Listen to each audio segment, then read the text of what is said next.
Hello दोस्तों, क्या आपके साथ कभी ऐसा हुआ है कि आप किसी के साथ कुछ अच्छा किए हैं। आप किसी से बात कर रहे हो तो आपके उसके बारे में आप इतनी अच्छी चीज़ें बता रहे हो, आप उनके लाइफ को इतना अच्छा बना रहे हो, लेकिन कभी कभार आपसे कुछ चूक हो जाती है, आपसे कुछ गलतियां हो जाती हैं।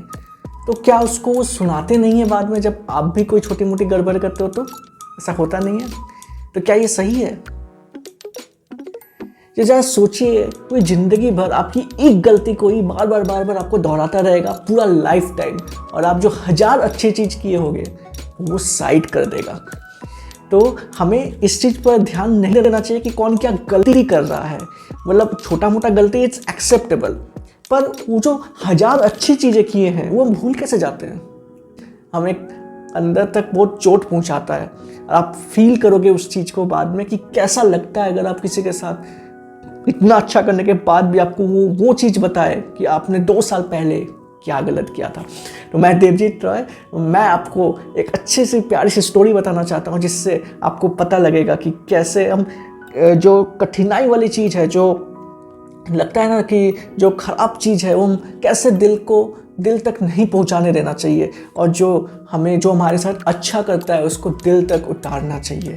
और वही करने से आपका जो आपका जो मनोबल होगा वो आपका स्ट्रांग बनेगा। तो क्या होता है कि 2 दोस्त रहते हैं, बहुत अच्छे दोस्त होते हैं। तो वो शहर की तरफ जाते हैं पढ़ने के लिए, ठीक है। गांव से शहर काफ़ी डिस्टेंस रहता है, तो वो पैदल ही जाते थे। थोड़ा सा ट्रांसपोर्टेशन लिया, फिर पैदल चले गए। तो पैदल चलते चलते वो अपने साथ कुछ टिफ़िन भी लाते हैं, ठीक है। तो वो दोनों के बैग में एक टिफ़िन होता है। टिफ़िन में बहुत प्यारा सा, मतलब रोटी सब्जी और जो फ्रूट्स होता है, थोड़ा बहुत मिठाई होता है जो दोनों को पसंद है, वो डाल करके वो चलते हैं। फिर बीच में रास्ते में दोपहर में उन लोग बैठते हैं दोपहर का खाना खाने के लिए, लंच करने के लिए। तो जब बैठते हैं तो वो किसी बात पर लड़ाई हो जाती है दोनों के बीच में, ठीक है। तो एक जो सोनू नाम का जो एक लड़का था, रामू और सोनू, ये 2 लड़के थे जो जा रहे थे। तो सोनू को बहुत गुस्सा आया उसको कि एक छोटी सी बात पर लड़ाई हो गई। वो इतना ज़्यादा छिड़ गया कि सोनू ने रामू के गाल पर एक जोर का तमाचा मारा। इतना गुस्सा आ गया था उसके ऊपर। फिर भी रामू ने क्या किया? रामू ने कुछ नहीं कहा, उसे कुछ भी नहीं बोला। और वो क्या किया? वो चुपचाप नीचे जो हल्का सा रेतीला पोर्शन होता है वो तना लेकर थप्पड़ मारा। आज सोनू ने मुझे थप्पड़ मारा, ऐसे करके उसने नीचे लिख दिया। और फिर वो बिना बात किए एक दूसरे से वो आगे बढ़ते गए। अब लड़ाई हुआ है तो बात तो कर ही नहीं पाएंगे ना, अंदर से कैसे लगेगा कि फिर से बात करें। तो बहुत दूर तक वो ऐसे ही गए, सोनू और रामू ऐसे ही गए बिना एक दूसरे से बात किए हुए, ठीक है। फिर रास्ते में मतलब एक पानी की तरह दिखने वाला एक जगह था। तो उसको लगा कि दोनों की मतलब नॉर्मल जगह चलते हैं। तो गलती से क्या हुआ कि सोनू देखा कि वो एक पानी है, तो वो जैसे ही पैर दिया वो एक दलदल था। वो दलदल में अंदर धंसता जा रहा था। तो चिल्ला रहा था, मुझे बचाओ। फिर रामू तुरंत गया, भागा और उसको हाथ पकड़ा, उसको वापस खींच कर लेकर के आ गया दलदल से बाहर।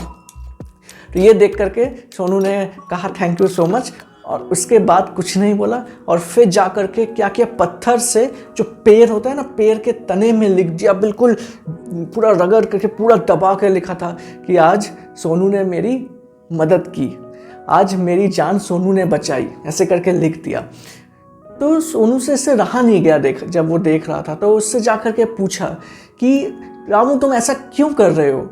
मतलब मैं जब देखा वहाँ पर, जब मैंने तुमको तमाचा मारा, तब तुमने बहुत हल्के से स्याही से मतलब नीचे लिख दिया था, जो कि हवा से इजीली मिट सकता है। पर जब मैंने तुम्हारी जान बचाई, तब तुम इतने पत्थर से, इतना तने में इतना रगड़ करके क्यों लिख रहे हो? इसके पीछे का क्या रीज़न है? तब फिर उस समय बोला कि देखो, जो तुमने मेरे साथ गलत किया है, तो हर कोई गलती करता है, it's a part of life, पर हमें उसे दिल में बैठा कर नहीं रखना चाहिए। इसीलिए मैंने उससे नीचे लिखा कि जैसे ही हवा बहे वो साथ में ले करके चला जाए, वो पूरा आदमी, मतलब वो पूरा दिल से वो चीज़ निकल जाए और वो दिखे ही ना बाद में किसी को। लेकिन अगर किसी ने मेरे साथ कुछ अच्छा किया है तो मुझे उसे दिमाग में बैठाकर अंदर दिल तक रखना चाहिए। उसको हमेशा याद रखना चाहिए कि किसने आपकी गलत समय में, जब आपका समय गलत था, तब किसने आपकी मदद की। वही एक सच्चा आदमी होता है, वही एक सच्चा दोस्त होता है, और वो आपकी हर एक चीज़ों में आपकी सहायता करेगा। जब भी आप मुश्किल में फंसोगे तो वो बंदा ही आपकी सहायता में आएगा, भले और कोई आए चाहे ना आए। तो उसको, उसकी जो सहायता है वो हमेशा अपने दिल में रखना चाहिए, अपने दिमाग में बैठा कर रखना चाहिए, और हमेशा उसको थैंक यू बोलना चाहिए कि उसी की वजह से आज आप जिंदा हो। तब वो इसको बोला तो उसको समझा, हाँ। फिर उसने उसको सॉरी बोला, रामू ने उसको, कि मेरे से बहुत बड़ी गलती हो गई कि मैंने तुमको इतना मारा, तो मुझे नहीं मारना चाहिए था। फिर दोनों फिर दोस्त बन गए और हैंडशेक किया और वापस से स्कूल की तरफ आगे बढ़ गए।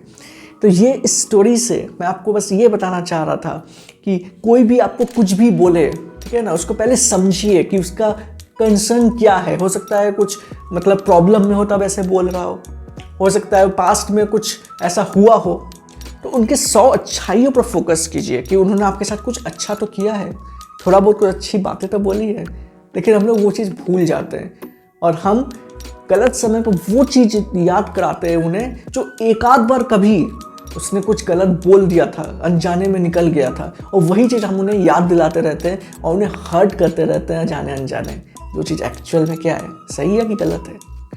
गलत है ना। तो हमें किसी को भी चोट नहीं पहुंचाना चाहिए। अगर हम किसी को चोट पहुंचा रहे हैं ना, तो सोचिए कि हम उसे माफ़ी दे दीजिए कि जाओ कोई बात नहीं, मैंने तुम्हारी गलती माफ़ की, और उसको भूल जाइए। जब तक आप उसे दिल में दबा करके रखेंगे ना, वो आपके दिमाग में घर कर जाएगा, और जब आपके दिमाग में घर कर जाएगा फिर आप चैन से नहीं सो पाओगे। आपके दिमाग में हमेशा रहेगा कि क्यों मेरे साथ उसने ऐसा किया, उसको ऐसा नहीं करना चाहिए था। हमेशा आप यही सोचते रहोगे और आपका लाइफ विल बी टेरिबल। आप ठीक से सो नहीं पाओगे, आप काम नहीं कर पाओगे, आपके दिमाग में यही चलता रहेगा। सो ये चीज़ नहीं करना, आपको हल्का होना है, जस्ट लाइक अ काइट। जैसे पतंग हवा में उड़ता है ना, अगर उसके ऊपर बोझ डाल दो तो क्या पतंग हवा में उड़ पाएगी? नहीं उड़ पाएगी ना। तो पतंग को हवा में उड़ने के लिए उनको हल्का होना पड़ेगा। तो इसीलिए अगर आप भी हवा में उड़ना चाहते हो in terms of success, in terms of respect, तो आपको भी अंदर से हल्का होना पड़ेगा। वो हल्का होने से ही, जैसे ही आप हल्के होते हो, तब देखोगे कि आप कितना लाइट फील कर रहे हो, आप हवा में उड़ने लगोगे, ठीक है, और आप अच्छा और बेटर फील करोगे। सो आई होप आपको ये स्टोरी या ये वीडियो आपको पसंद आया होगा, आपको इंस्पिरेशनल लगा होगा। अगर इंस्पिरेशनल लगा होगा तो प्लीज़ लाइक से कमेंट एंड सब्सक्राइब, इससे मुझे अच्छा फील होगा। मिलते हैं आपसे एक अगले वीडियो में। Till then keep learning, keep inspiring people, and then enjoy your